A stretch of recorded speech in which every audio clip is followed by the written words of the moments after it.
thank you very much for coming to support our Shakespeare this evening. We're running 1¼ hours, and we're delighted that you've chosen us other than other possibilities this evening. It's occurred to me when thinking about As You Like It that it's a very appropriate choice for this area of London, because it's still practically within living memory that there were sheep on Hampstead Heath, grazing on the heath. And of course, As You Like It has a wonderful shepherding and country community dramatised in it. And my own street, Swains Lane, is historically linked to this because it was the street up which all the shepherds and the swains drove the sheep to Hampstead Heath. So we are bringing you a dramatisation of how this area of London was not that long ago. As part of what we bring you, we also bring you some wonderful Shakespearean love scenes, and we hope very much that you all enjoy our show.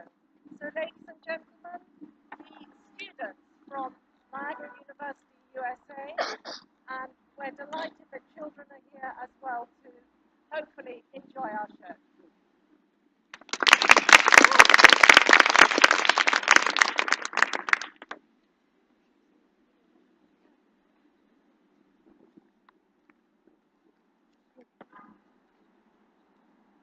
Know you where you are, sir? Oh, sir, very well. Here in your orchard. Know you before whom, sir? I, better than him I am before knows me. I know you are my eldest brother, and in gentle condition of blood, you should so know me. The courtesy of nations allows you my better in that you are firstborn, but that same tradition takes not away my blood where there's 20 brothers betwixt us. I have as much as my father in me as you, albeit I do confess your coming before me is dear to his reverence. What? Wait. Come, elder brother, you are too young in this. Wilt thou lay hands on me, villain? I am no villain. I am the youngest son of Sir Rowland de Boys. He was my father, and he is thrice a villain that says such a father begot villains. Is it even so? Begin you to grow upon me? I will physic your rankness and give no 1,000 crowns neither. Allah, Dennis. Calls your worship. Was not Charles, the Duke's wrestler, here to speak with me? So please, he is here and importunes access to you. Call him in.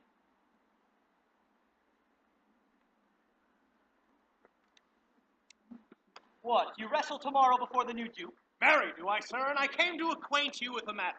I am given, sir, secretly to understand that your younger brother Orlando hath a disposition to come disguised against me to try a fall. Heard his lief thou didst break his neck as his finger. If he come tomorrow, I'll give him his prize. If he ever do come alone again, I'll never wrestle for prize more, and so God keep your worship. Farewell, good Charles. Thus men may grow wiser every day. It is first I heard that breaking of ribs was sport for ladies. Nor I promise thee. Is there any else longs to see this broken music in his thigh? Is there yet another dotes upon rib breaking? Shall we see this wrestling, cousin? We must if you stay here, for this is the place appointed for it, and they are ready to perform it. Yonder, sure they are coming. Let us now stay and see it. Is yonder the man? Even he, madam. Alas, he is too young. Yet he looks successfully. Call him hither. Monsieur the Challenger, the princess calls for you. I attend them with all respect and duty. Young man, have you challenged Charles the wrestler? No.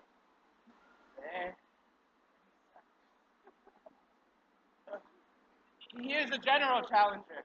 I come but in, as others do, to try with him the strength of my youth. The little strength that I have, I would it were with you. eke out hers. Fare you well. Pray heaven I be deceived in you.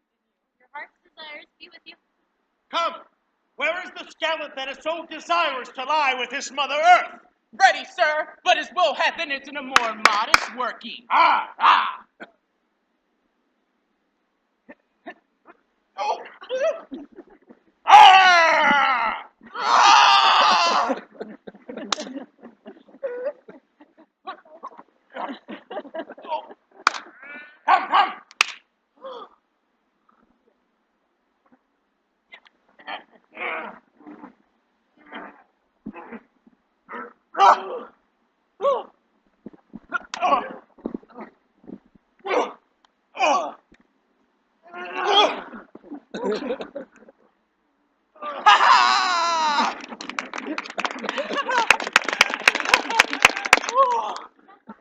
Others thank him and encourage him. Sir, you have well deserved if you do keep your promises and love. But justly you have exceeded all promise. Your mistress shall be happy. Gentlemen, where this for one out of suits with fortune that could give more, but that her hand lacks. Shall we go, cousin? Aye. Very well, fair gentlemen. Can I not say I thank you? All my better parts are thrown down, and that which here stands up is but a contained, a mere lifeless block. He calls us back.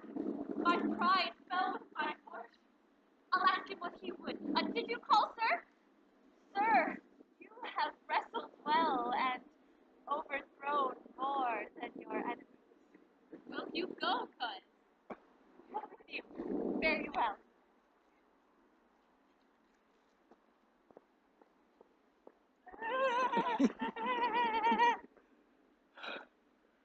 What passion hangs these weights upon my tongue? I cannot speak to her, yet she urged conference. Oh, poor Orlando, thou art overthrown!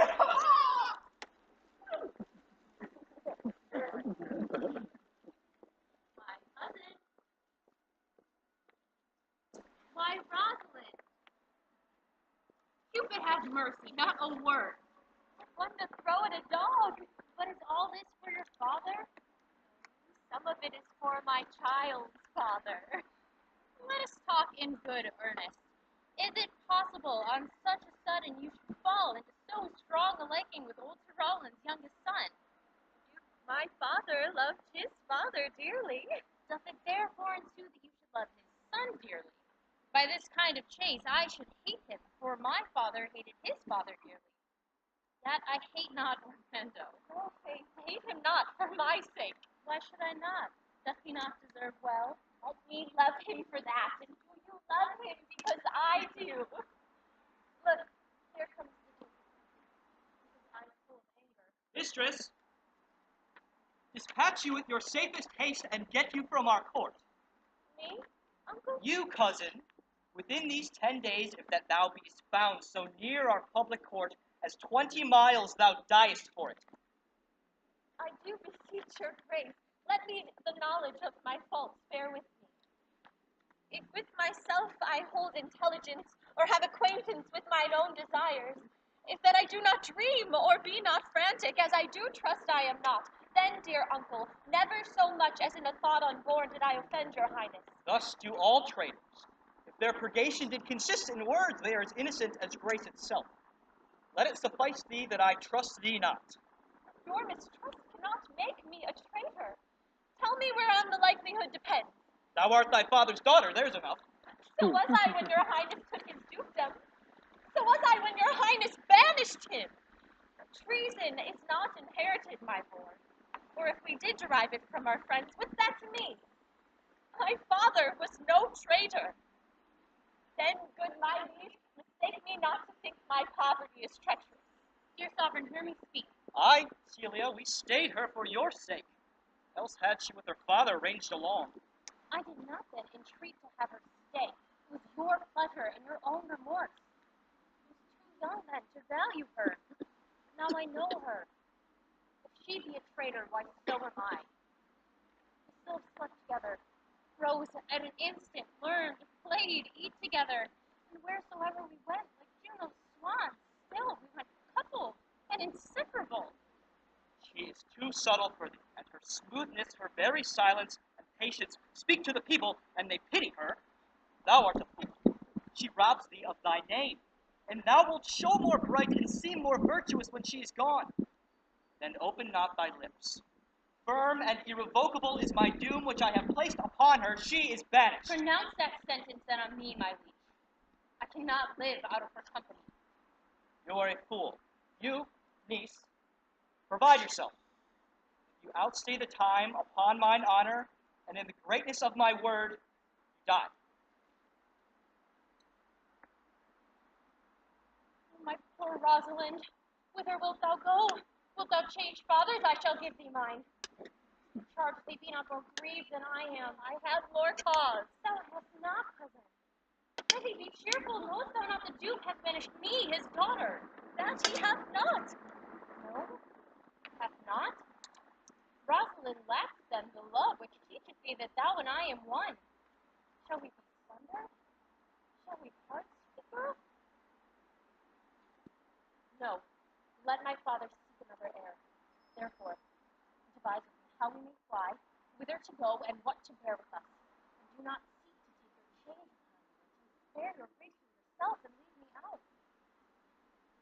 I will go with you. Whither shall we go?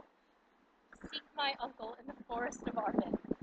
Alas, what danger it will be to us, maids as we are, to travel forth so far. Beauty provoketh thieves sooner than gold.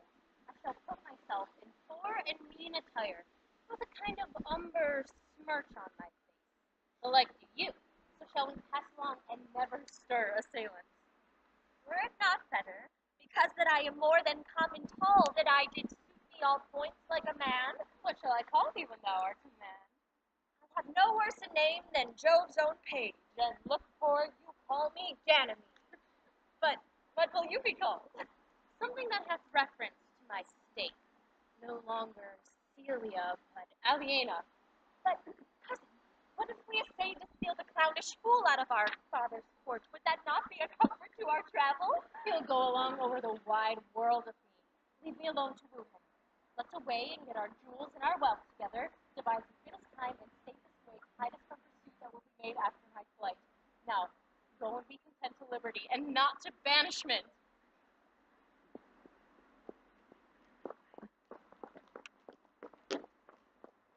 Is it possible that no man saw them? Cannot be. Some enemies of my court are in consent and sufferance in this. I cannot hear of any that did see her. The ladies, her attendants of her chamber, saw her abed, and in the morning early they found the bed untreasured of their mistress. My lord, the Rhenish clown at whom so oft your grace was wont to laugh is also missing. Send to his brother. Fetch that gallant hither.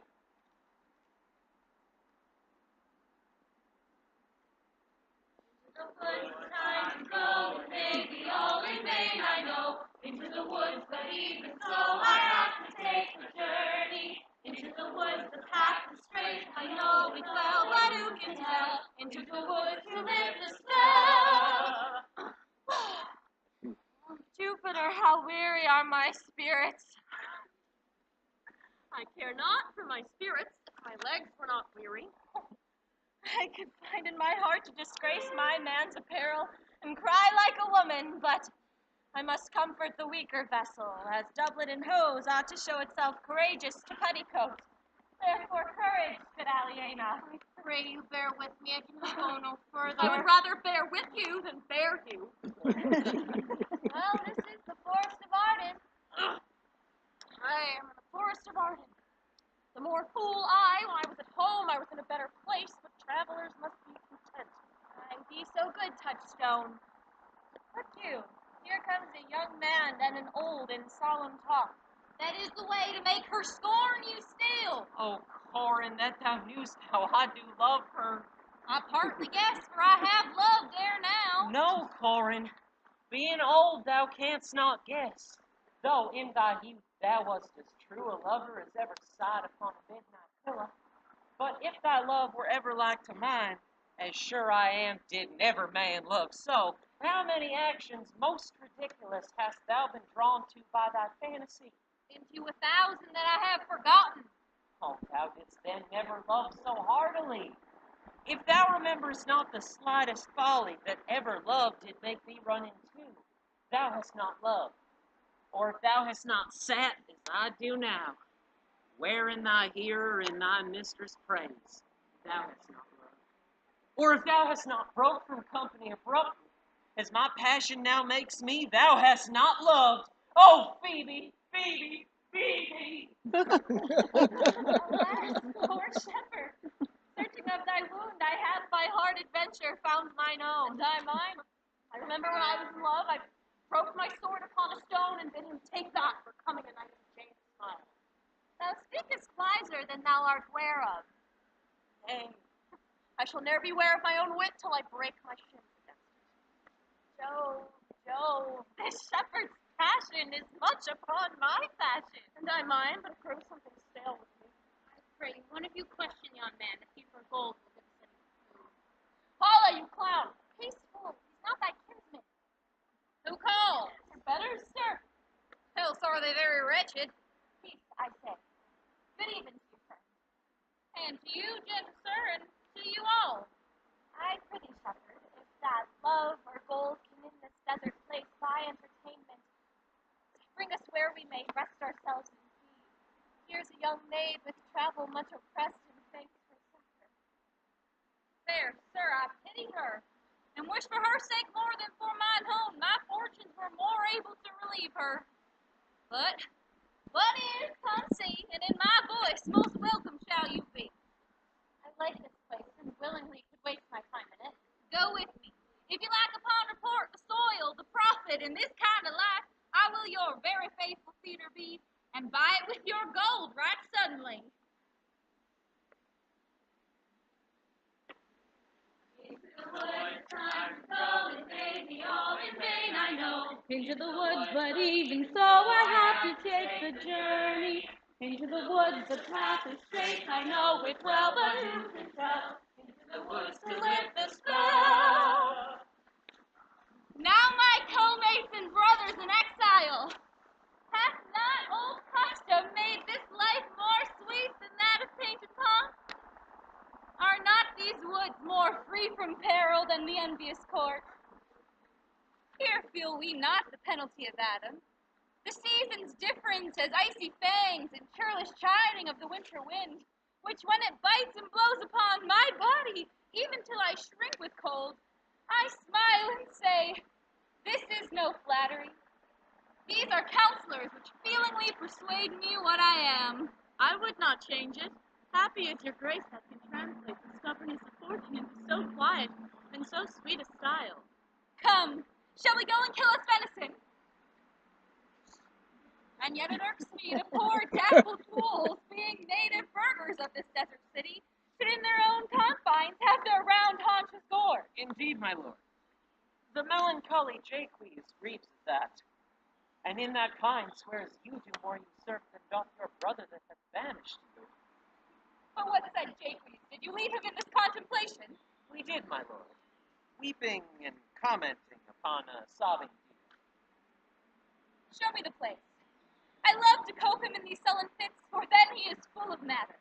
I'll bring you to him straight.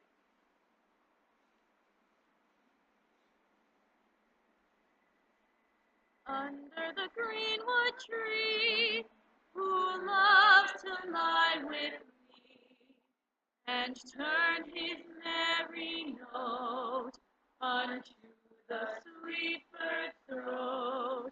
Come hither, come hither, come hither. Here shall he see no enemies, but winter and rough weather. But winter and rough weather.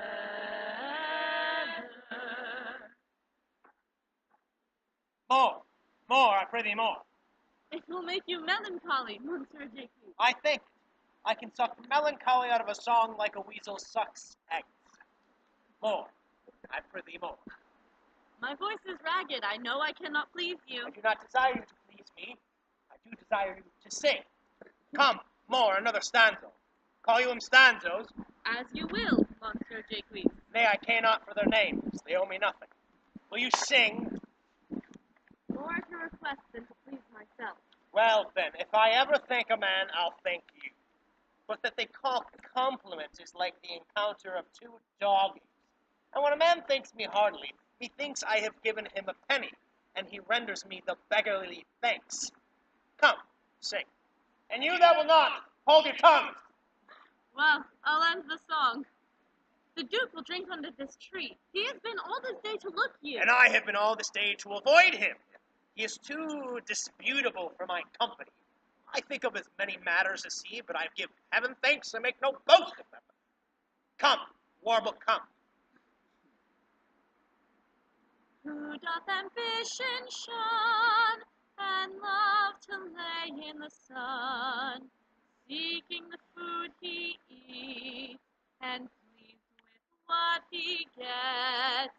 Come hither, come hither, come hither. Still shall he see no enemies, but winter and rough weather. I'll give you a note to this verse that I made yesterday in despite of my invention. And I'll sing it. Thus it goes. If it do come to pass that any man turn ass, leaving his wealth and ease, a stubborn will to please, Duke Dame, Duke Dame, Duke Dame. Here shall he see gross fools as he, and if he will come to me, and if he will come to me. What's this, Duke Dame? Tis a Greek invocation to call fools into a circle. I'll go sleep, if I can. If I cannot, I'll rail against all the firstborn of Egypt. Thou seest, we are not all alone unhappy. This wide and universal theater presents more woeful pageants than the scene wherein we play. All the world's a stage, and all the men and women merely players. They have their exits and their entrances, and one man in his time plays many parts, his acts being 7 ages. At first, the infant, mewling and puking in the nurse's arms. Then the whining schoolboy with his satchel and shining morning face, creeping like snail unwillingly to school. Then a lover, sighing like furnace, with a woeful ballad made to his mistress' eyebrow. Then a soldier, full of strange oaths and bearded like the pard, jealous in honor, sudden and quick in quarrel, seeking the bubble reputation even in the cannon's mouth. Then the justice, in good, fair, round belly, with good cape and lined, with severe eyes and beard of formal cut, full of wise saws and modern instances, and so he plays his part. Then the 6th age shifts into the lean and slippered pantaloon, with spectacles on nose, pouch on side, his youthful hose well saved, a world too wide for his shrunk shank and his big, manly voice, turning again towards childish trebles, pipes and whistles in his sound. Last scene of all that ends this strange, eventful history is second childishness and mere oblivion. Sans teeth, sans eyes, sans taste, sans everything.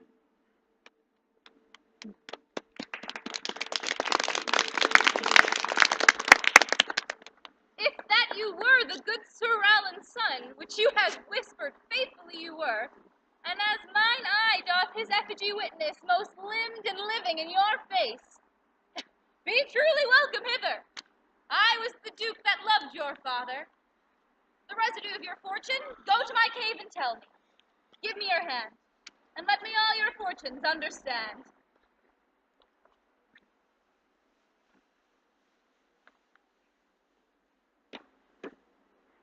not seen Orlando since.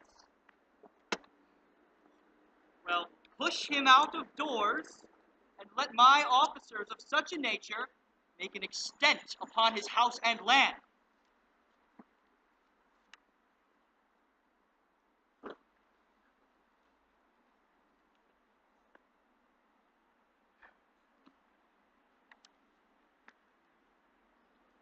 There's a bright golden haze on the meadow.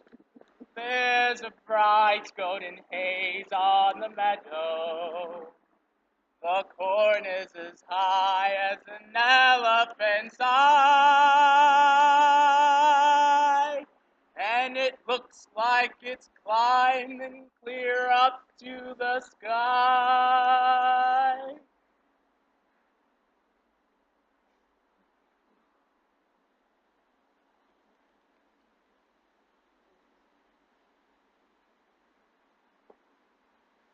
Ain't there, my person, witness of my love, and thou thrice crowned it queen of night, survey with thy chaste eye from thy pale sphere above, thy huntress name, that my full life doth sway.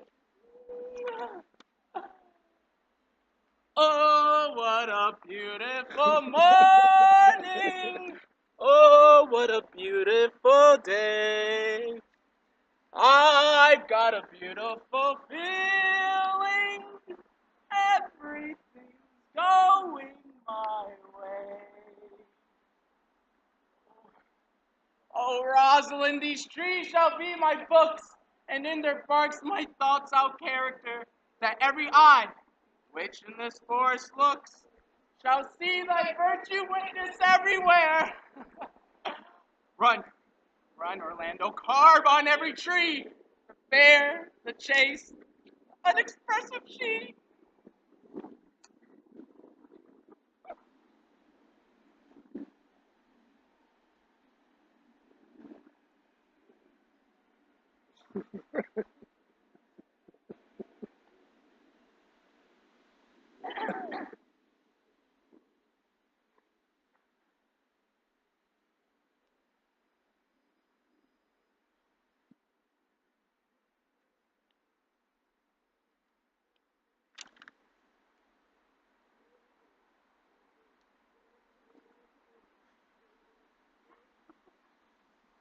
And how like you this shepherd's laugh, Master Touchstone? Truly, shepherd, in respect of itself, it is a good life, but in respect that it is a shepherd's life, it is not. Wast ever in court, shepherd? No, truly. Then thou art damned. Nay, I hope. Nay, thou art damned like an ill-roasted egg all on one side.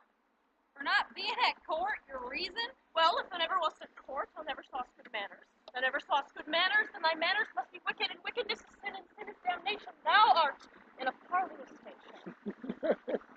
Not a whit, Touchstone. Mend the instance, shepherd. You have too courtly a wit for me. I'll rest. No, but wilt thou rest down? God may consider thee, shepherd, thou art. Sir, I am a true laborer. I get that I eat, get that I wear, own no man hate, envy no man's happiness, content of other man's good, content of my harm, and the greatest of my pride is to see my ewes graze and my lambs suck. Here comes young Master Ganymede, my new mistress' brother. From the east to western inn, no jewel is like Rosalind, her worth being mounted on the wind. Through all the world bears Rosalind. All the pictures fairest lined are but black to Rosaline. Let no face be kept in mind but the fair of Rosaline.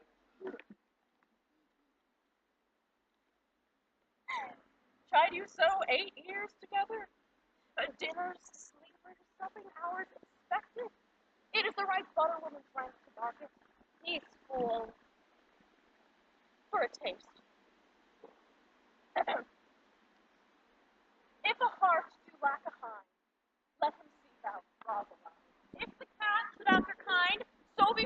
Rosaline, that a winter garment must be mine. So much splendor Rosaline. Sweetest nut of sourest rind, such a nut is Rosaline. Find the rose of facial, find to find love's prick and Rosaline. With a very false gallop of verses, why do you infect yourself with them? Peace, you dull fool. I found them on a tree. Truly the tree you'll bear fruit. I'll graph it with you, and then I shall graph it with the meddler. Then it'll be the earliest fruit in the country, for you'll be rotten ere you be half ripe, and that's the right virtue of the meddler. So you have said, but whether wisely or not, let the forest judge. Here comes my sister reading. Stand aside. Why should this a desert be? For it is on people? No. Tongues I'll hang on every tree that shall civil sayings show.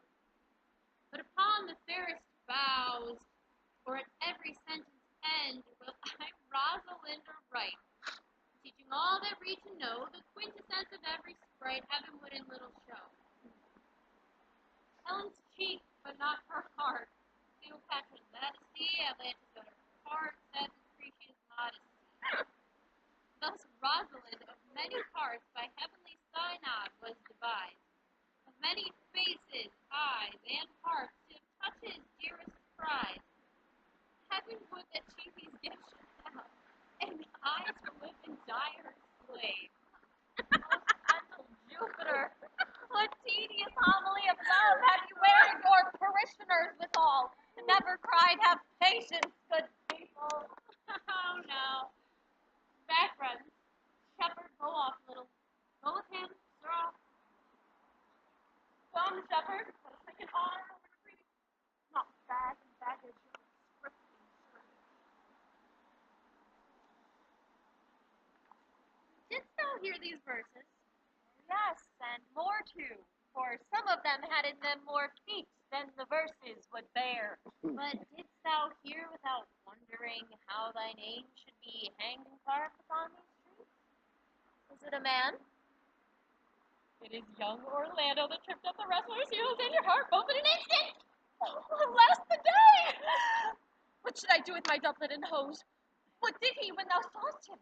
What said he? How looked he? Answer me in one word. I would sing my song without a burden, thou bringest me out of tune. Not know that I am woman when I think I must speak. Sweet, say on. You bring me out. Soft. Comes he not here? 'Tis he, slink by and note him. I thank you for your company, but good faith I had as lief in myself alone. And so had I, but yet for fashion's sake, I thank you too for your society. God buy you. Let's meet as little as we can. I do desire we may be better strangers.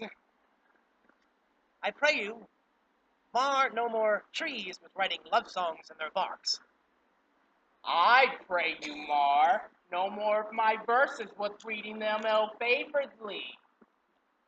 By my troth, I was seeking a fool when I found you. He is drowned in the brook. Look but in, and you shall see him. There I shall see in mine own figure. Which I take either to be a fool or a cipher. I'll tarry with you no longer. Farewell, good Signor Love. I am glad of your departure. Adieu, Monsieur Melancholy.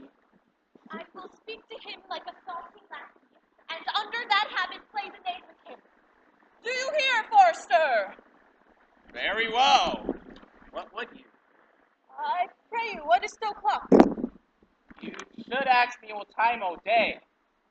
There's no clock in the forest. Then there's no true lover in the forest. How sighing every minute and groaning every hour would detect the lazy foot of time as well as a clock.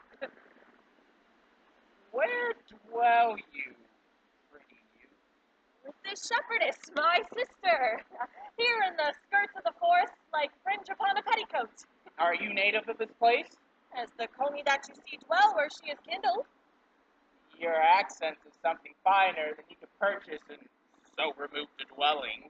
I have been told so of many, but indeed an old religious uncle of mine taught me to speak, who was in his youth an inland man, one that knew courtship too well, for there he fell in love. There is a man haunts the forest and abuses our young plants with carving Rosalind on their barks, hangs odes upon hawthorns and elegies on brambles, all forsooth deifying the name of Rosalind. If I could meet that fancy monger, I would give him some good counsel, for he seems to have the quotidian of love upon him. I am he that is so love-shaped. I pray you tell me your remedy. There is none of my uncle's marks upon you.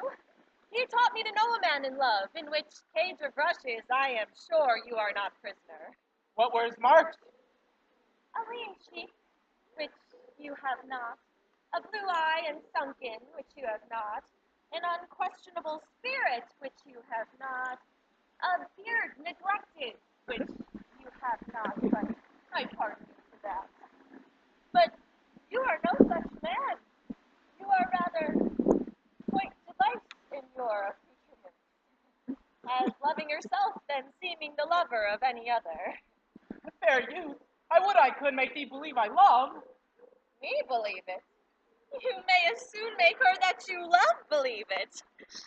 But in good sooth, are you he that hangs the verses on the trees wherein Rosalind is so admired? I swear to the youth, by the white hand of Rosalind, I am he, that unfortunate he. But are you so much in love as your rhymes speak? Neither rhyme nor reason can express how much.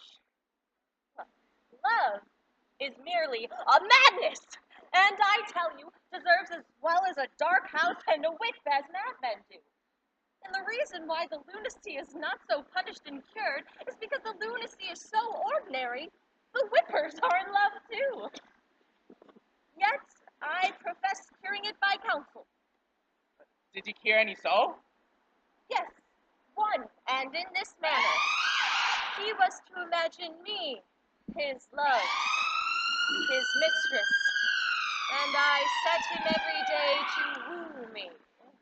At which would I, being but a moonish, free, be effeminate, changeable, longing and liking, proud, fantastical, apish, shallow, inconsistent, full of tears, full of smiles, would now like him, now loathe him, then entertain him, then forswear him, now weep for him, then spit at him, that I trade my suitor from his mad humor of love to a living humor of madness. And thus I cured him. And in this way will I wash your liver as clean as a sound sheep's heart, so that there shall not be one spot of love in it. I would not be cured, youth. I would cure you, if you would but call me Rosalind, and come every day to my coat and woo me. Now, by the faith of my love, I will. Tell me where it is. Come with me to it, and I'll show you. Will you go? With all my heart, good youth. Nay, you must call me Rosalind. Come, sister, will you go?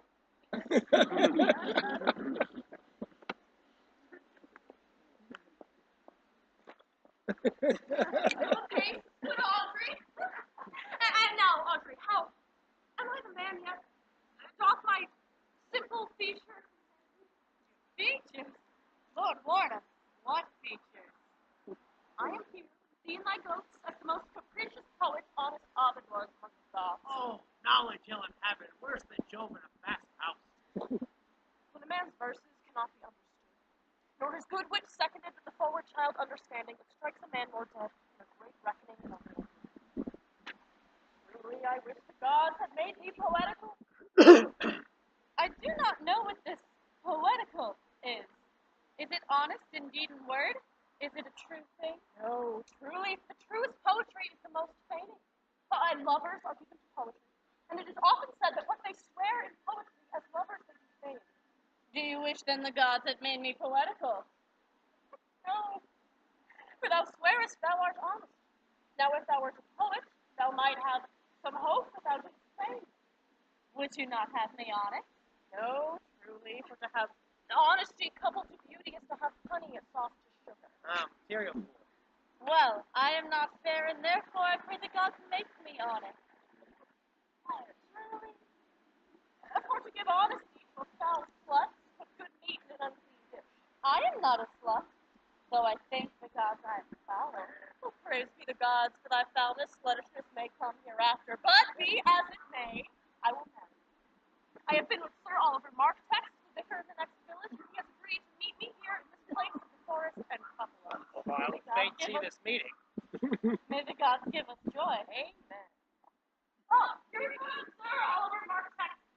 You are well met, sir. Shall we come with you to your chapel, or will you dispatch us here into the street? Is there none here to give the woman? I will not take her. Truly, she must be given, or the marriage is not lawful. Oh, proceed, proceed. I'll give her. Oh, good sir! How do you, sir? You are very well met. Your company since last, even with joy in hand here, sir. Nay, pray, be covered. Will you be married, Motley? The ox hath his bow, and the horse her curves, and the falcon her bells. Man hath his desires.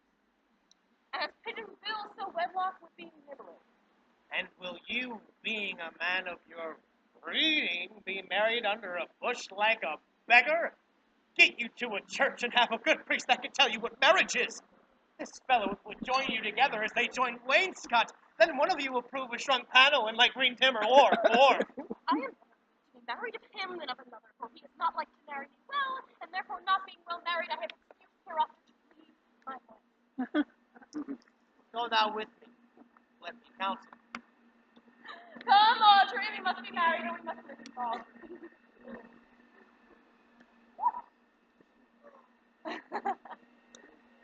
I'm just a girl who can't say no. I'm in a terrible fix. I always say, come on, let's go. Just when I ought to say nix. When a fella tries to kiss a girl, I know she ought to give his face a smack. But when someone comes and kisses me, I sort of somehow want to kiss him back. Never talk to me, I will weep. Do, I prithee. Yet have the grace to consider that tears do not become a man. Have I not cause to weep? As much cause as one would desire. Therefore weep. But why did he swear he would come this morning and comes not? Nay, certainly, there's no truth in him. Do you think so? Yes. I think he is not a pig purse nor a horse stealer, but as for his verity in love, I do think him as concave as a covered goblet or a worm-eaten nut. Not true in love. Yes, when he is in, but I think he is not in. You have heard him swear, downright he was. Was is not is. Besides, the oath of a lover is no stronger than the word of a tapster. They are both the confirmer of false reckonings. He attends here in the forest on the Duke your father. I met the Duke yesterday and had much question with him. He asked me of what parentage I was. I told him of as good as he. So he laughed and let me go. But what talk we of fathers when there is such a man as Orlando? Oh, that's a brave man. He writes brave verses, speaks brave words, swears brave oaths, and breaks them bravely.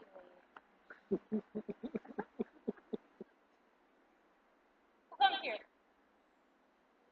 Mistress and master, if you will see a pageant truly played between the pale complexion of true love and the red glow of proud disdain, then go hence a little, if you shall mark it, and I will conduct you. Well, what of them? Come with me. Come, let us remove. The sight of lovers feedeth those in love. Bring us to the sight, and you shall say I'll prove a busy actor in their play. Sweet Phoebe! Sweet Phoebe! Do not scorn me. Do not, Phoebe.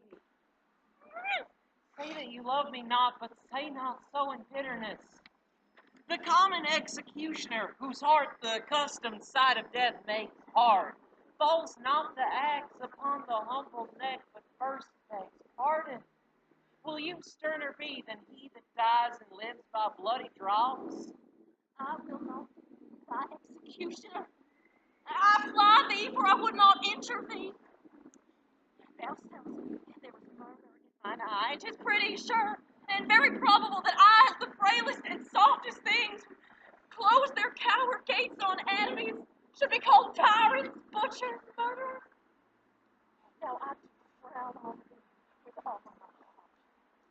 And if mine eyes can wound, now let them kill thee. But why counterfeit to swoon? Oh, why not fall down? Or if thou canst not, oh, shame, lie not to say mine eyes are murderers. Oh, dear Phoebe, if ever, as that ever may be near, you meet in some fresh cheek the power of fancy, then shall you know the wounds invisible that love's keen arrows make. But till that time,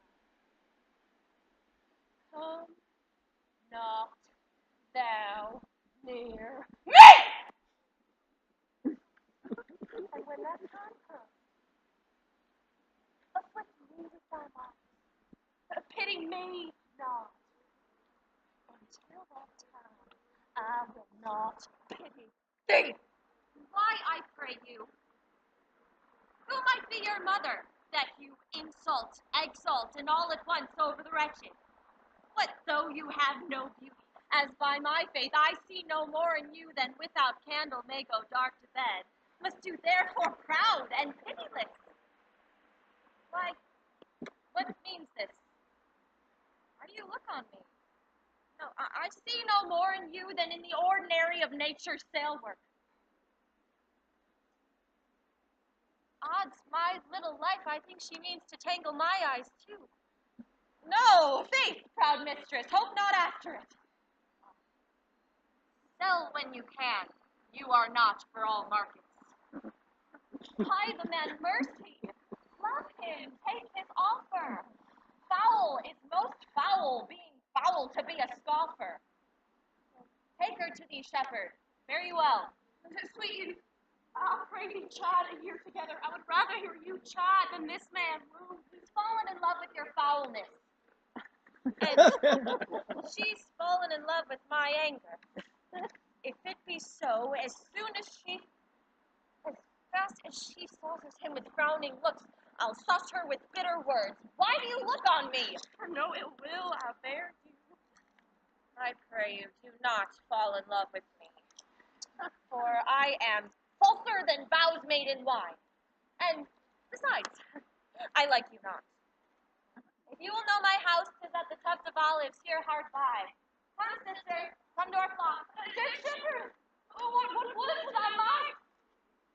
Whoever loved that loved not at first sight. Sweet Phoebe, What sayest thou, Sylvia? sweet Phoebe, pity me. I am sorry for this, gentle sister. Wherever sorrow is, relief would be. If you do sorrow at my grief and love, by giving love, your sorrow and my grief were both exterminated. Thou hast my love. Is that not neighborly? I would have you. Why, that was covetous. Sylvia, there was a time that I hated thee. And though it is not that I bear thee love, but since thou canst talk of love so well, thy presence I will endure, and I'll employ thee. But for no further recompense than thine own gladness that thou art employed. So holy and so perfect is my love, and I in such a poverty of grace, that I shall think it a most plenteous crop to glean the broken ears after the man that the main harvest reaps. Loose now and then a scattered smile, and that I'll live upon. Knowest thou the youth that spoke to me erewhile? Not very well, but I have met him oft, and he hath bought the cottage and the bounds that the old Carlet once was master of. Think not that I love him, though I do ask for him. but a peevish youth. Yet he talks well. But what care I for words? The one that speaks never pleases those that hear. He's pretty youth, but not very pretty. He's not very tall, yet for his years he's tall. His legs but so, and yet 'tis well. And now I am remembered scorned at me. I marvel why I answered not again. But admittance is no quittance. I'll write to him a very taunting letter, and thou shalt fare it, will thou, Sylvia? Phoebe, with all my heart. I'll write it straight. The matter is in my head, and in my heart I will be passing short with him. Come with me, Sylvia.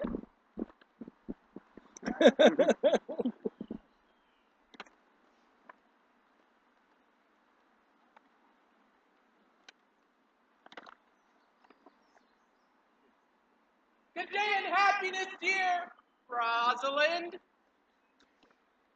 Why, how now, Orlando? Where have you been all this while?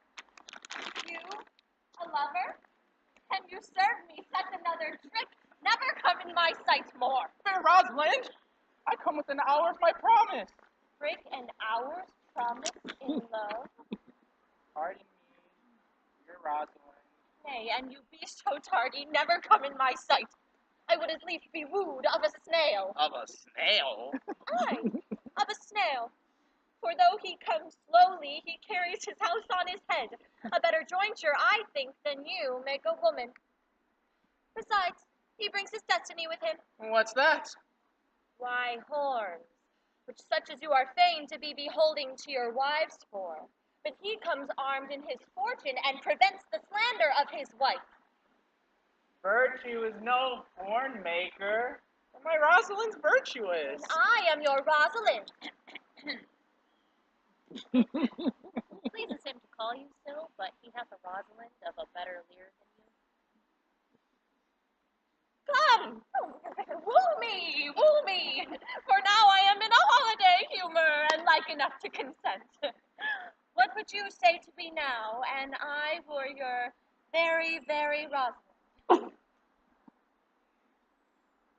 I would kiss before I spoke. Nay, you were better speak first, and when you were gravelled for lack of matter, you might take occasion to kiss. The cleanliest shift is to kiss. How if the kiss be denied? Then she puts you to entreaty, and there begins new matter. Who can be out being before his beloved mistress? Marry, that should you, if I were your mistress, or I would think my honesty ranker than my wit. What of my suit? That out of your apparel, and yet out of your suit. Am I not your Rosalind? I take some joy to say you are, because I would be talking of her. Then is her person.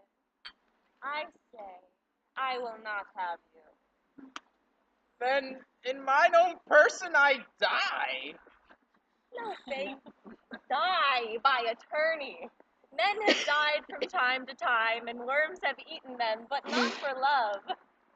I would not have my right Rosalind of this mind, for I protest her frown might kill me.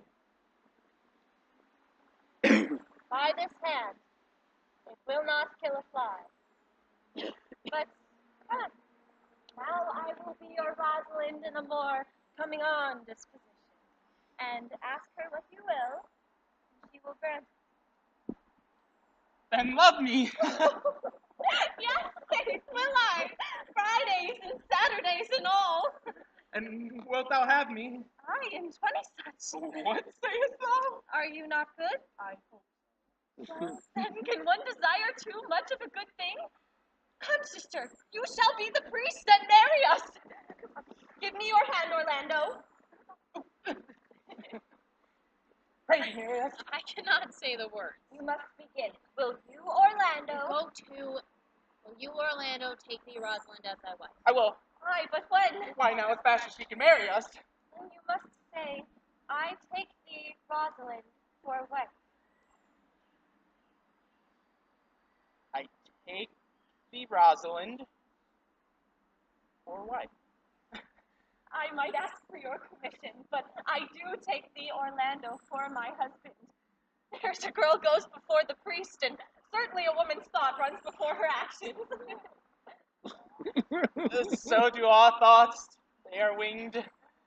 But tell me, how long will you have her after you have possessed her? Forever and a day. But will my Rosalind do so? By my life, she will do as I do. For these 2 hours, Rosalind, I will leave thee. Alas, dear love, I cannot let thee 2 hours. I must attend the Duke at dinner. By 2 o'clock, I will be with thee again. Aye, go your ways, go your ways. I knew what you would prove. My friends told me as much, and I thought no less. 'Tis but one cast away, and so come death. 2 o'clock is your hour? I, sweet Rosalind. By my troth, and in good earnest, if you break one jot of your promise, or come 1 minute behind your hour, I will think you the most pathetical break promise, and the most hollow lover, and the most unworthy of her that you call Rosalind. Therefore, beware my censure, and keep your promise.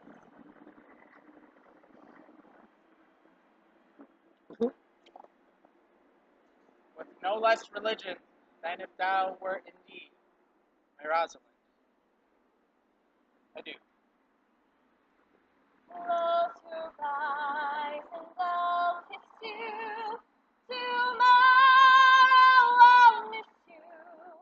Remember, I'll always be true. And then while I'm away, I'll write poems every day. And I'll send all my loving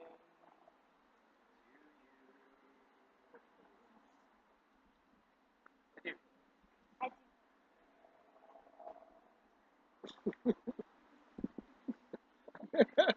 You have simply misused our sex in your love trip. We must have your Dublin hose plucked over your head and show the world what the bird hath done to her own nest. Cuz, my pretty little cuz, that thou didst know how many fathoms deep I am in love. But it cannot be sounded. My affection hath no bottom like the Bay of Portugal. Or rather bottomless, that as fast as you pour affection in, it runs out. I tell thee, Aliena, I cannot be out of the sight of Orlando. I'll go and find a tree and sigh till he comes. Come here. My errand is to you, fair youth. My gentle Phoebe bid me give you this. I know not the contents, but as I guess by the stern brow and waspish action which she did use as she was writing of it, it bears an angry tenor. Pardon me, I am but as a guiltless messenger. Patience herself would startle at this letter and play the swaggerer. She phoebes me. Mark how the tyrant writes. Art thou God to shepherd turned, that a maiden's heart hath burned? Can a woman rail thus? Call you this railing? By thy Godhead laid apart, warst thou with a woman's heart? Did you ever hear such railing? Whilst the eye of man did woo me, that could be no vengeance to me. Meaning me a beast. If the scorn of your bright eyne have power to raise such love in mine, alack, in me what strange effect would they work in mild aspect? Whilst you chid me, I did love. How then might your prayers move? He that brings this love to thee little knows the love in me. Call you this chiding? Alas, a poor shepherd. Do you pity him? No, he deserves no pity. Wilt thou love such a woman? What, to make thee an instrument and play false strains upon thee? Not to be endured. Well, go your way to her, for I see that love hath made thee a tame snake. And say this to her, that if she love me, I charge her to love thee. If she will not, I will never have her unless thou entreat for her. You be a true lover hence, and not a word, for here comes more company. Good morrow, fair ones. Pray you, if you know, where in the purliest of this forest stands a sheepcote fenced about with olive trees. West of this place, down on the neighbor bottom, the rank of osiers by the murmuring stream, left on her right hand brings you to the place. But the house doth keep itself at this hour. There is none within. That an eye may profit by a tongue, then should I know you by description. Such garments and such years. The boy is fair of female favor, and bestows himself like a ripe sister. The woman, low and browner than her brother. Are not you the owner of the house I did inquire for? It is no boast, being asked to stay we are. Orlando doth commend him to you both, and to that youth that he calls Rosalind he sends this bloody napkin. Are you he? I am. What must we understand by this? Some of my shame, if you will know of me what man I am, and how and why and where this handkerchief was stained. Pray you tell it. When last the young Orlando parted from you, he left a promise to return again within an hour. And pacing through the forest, lo, what befell. He threw his eye aside and marked what object did present itself. Under an old oak whose boughs were mossed with age, a wretched, ragged man, o'ergrown with hair, lies sleeping on his back. About his neck, a green and gilded snake had wreathed itself, who, with threats nimble in her head, approached the opening of his mouth. This seen, it unlinked itself, and with indented glides did slip unto a bush, under which bush's shade a lioness, with udders all drawn dry, lay couching head on ground with cat-like watch, when that the man should stir, for 'tis the royal disposition of that beast. This seen, Orlando did approach the man, and saw it was his brother, his elder brother. Oh, I have heard him speak of that same brother. He did render him the most unnatural amongst men. And well might he so do, for well I know he was unnatural. But to Orlando, did he leave him there, food to the sucked and hungry lioness? Twice did he turn his back and purpose so. But kindness, nobler ever than revenge, and nature stronger than just occasion, made him give battle to the lioness, who quickly fell before him, in which hurtling from miserable slumber, I awaked. Are you his brother? Wast you he rescue? Wast you so oft contrived to kill him? 'Twas I, but 'tis not I. I do not shame to tell you what I was, since my conversion so sweetly tastes, being the thing I am. But for the bloody napkin. By and by, when from first to last betwixt us two, here's our recountenance and most kindly bathed, and how I came into that desert place. In brief, he led me to the gentle Duke, who, committing me unto my brother's love, led me instantly unto his cave. There stripped himself, and here upon his arm the lioness did tear some flesh away. And in fainting he doth cry upon Rosalind. Briefly I bound his wound, and he sent me hither, stranger as I am, to tell this story, that he might forgive his broken promise, and to give this napkin, dyed in his blood, to that youth that he doth sport call Rosalind.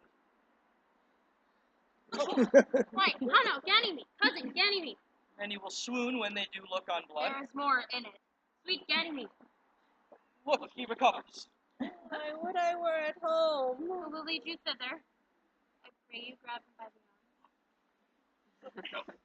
Be of good cheer, youth. You, a man, you lack a man's heart. Well, I do so, I confess it. Sirrah, a body would think this was well counterfeited. I pray you, tell him how well I counterfeited. Hey ho! This was not counterfeit. There is too great complexion in your testimony that this was a passion of earnest. Counterfeit, I assure you. Well, take a good heart and counterfeit to be a man.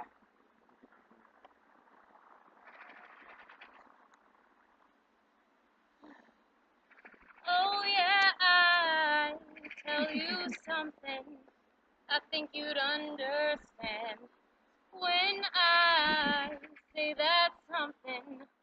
I wanna hold your hand. I wanna hold your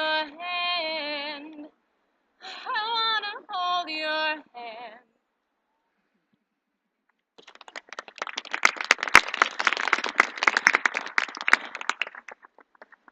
Is it possible, on so little acquaintance, you should like her? That but seeing her, love her, and loving woo, and wooing, you should grant, and will you endeavor to enjoy her?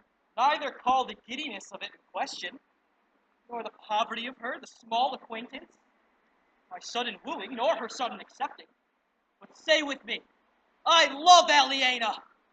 Say with her that she loves me. Consent us both that we may enjoy each other. It shall be to your good. For all my house and revenue, and all that was old Sir Roland's, I estate upon to you. And here live and die a shepherd. You have my consent. Let your wedding be tomorrow.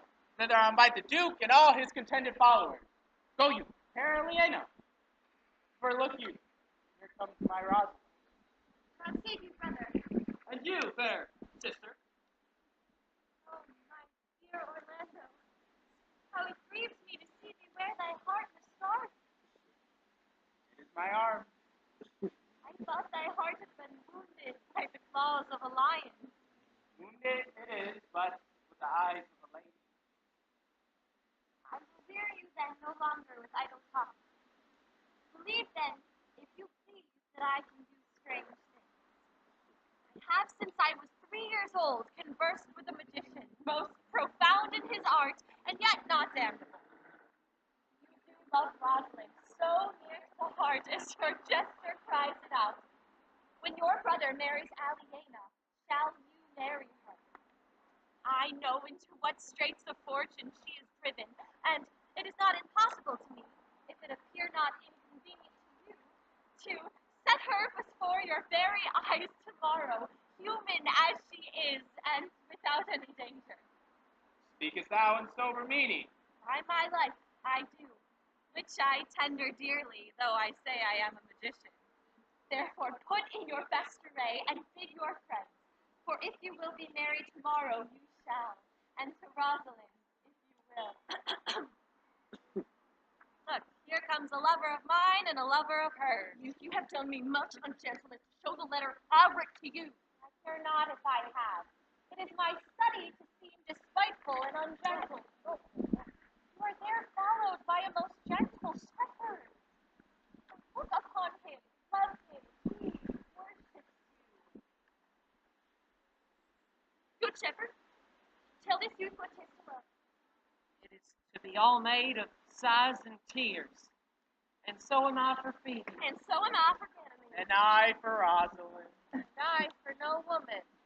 It is to be all made of faith and service. And so am I for Phoebe. And so am I for Ganymede. And I for Rosalind. And I for no woman. It is to be all made of fantasy, all made of passion, and all made of wishes, all humbleness, all patience and impatience, all purity, all trial, all observance. And so am I for Phoebe. And so am I for Ganymede. And so am I for Rosalind. And so am I for no woman. Well, if this be so, why blame you me to love you? If this be so, why blame you me to love you? If this be so, why blame you me to love you? Who do you speak to? Why blame you me to love you? To her that is not here, nor doth not here. I pray you, no more of this. It's like the howling of Irish wolves against the moon. I will help you if I can. I would love you if I could. Tomorrow, meet me here all together. I'll marry you if I ever marry woman, and I shall be married tomorrow.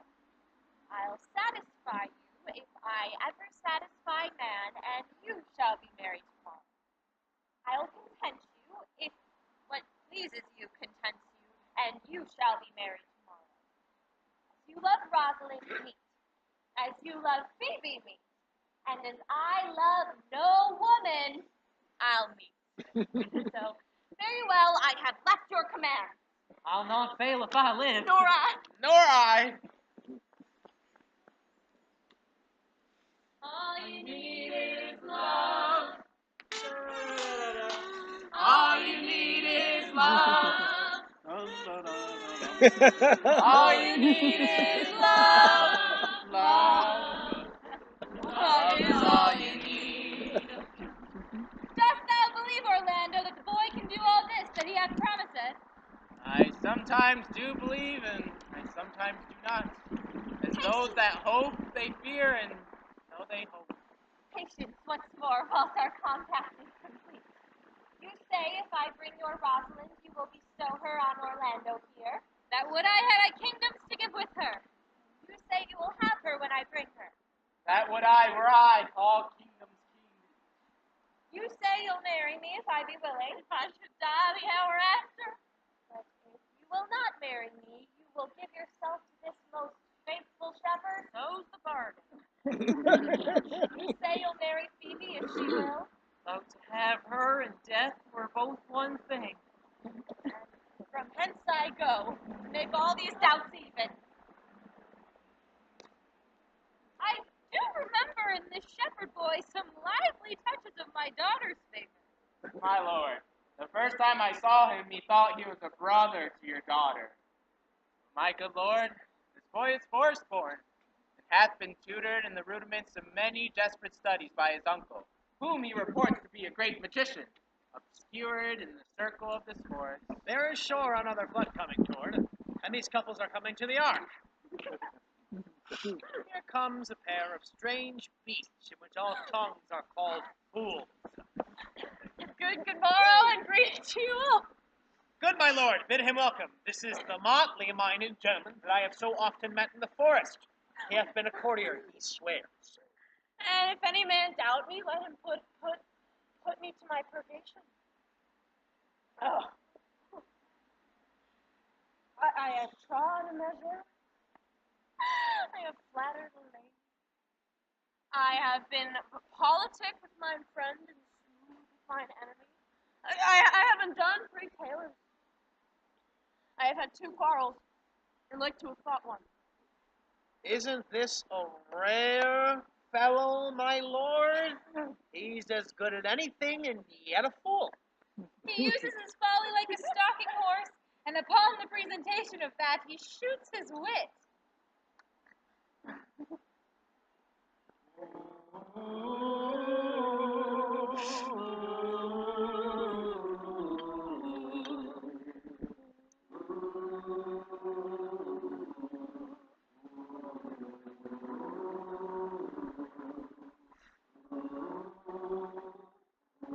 Then is there mirth in heaven when earthly things made even atone together. To you I give myself, for I am yours. There be truth in sight. You are my Rosalind. I have no husband if you be not he. Peace ho, I bar confusion. 'Tis I must draw conclusion of these most strange events. Here's 8 that must take hands to join in Hymen's bands if truth holds true content. You and you, no cross shall part. You and you are heart in heart. You and you are sure together as the winter is to foul weather. Whilst wedlock hymn we sing, feed yourselves with questioning that reason wonder may diminish, how thus we met and these things finish.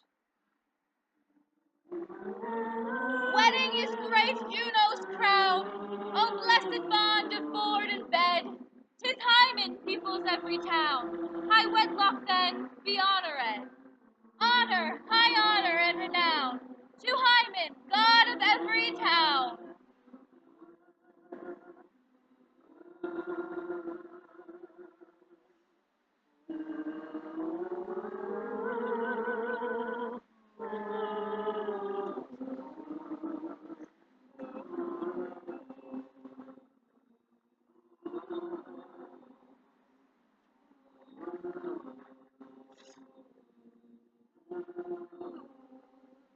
Out of these convertites, there's much matter to be learned and heard. You to your former honor I bequeath. Your patience and your virtue well deserved it. You to with love your true faith doth merit. You to your love and your land and your great allies. You to a well-deserved bed. And you to wrangling, for thy loving voyage is but 2 months' victual. So to your pleasures I am for other than dancing measures. Stay, Digby, stay. To see no pastime, I. What you have me know, I'll stay to know your abandoned Kate. Proceed, proceed. We'll begin these rites as we do trust our land in true delight. 5, 6, 7, 8. All you need is love. All you need is love. All you need is love. Love. Love is all you need. Yay!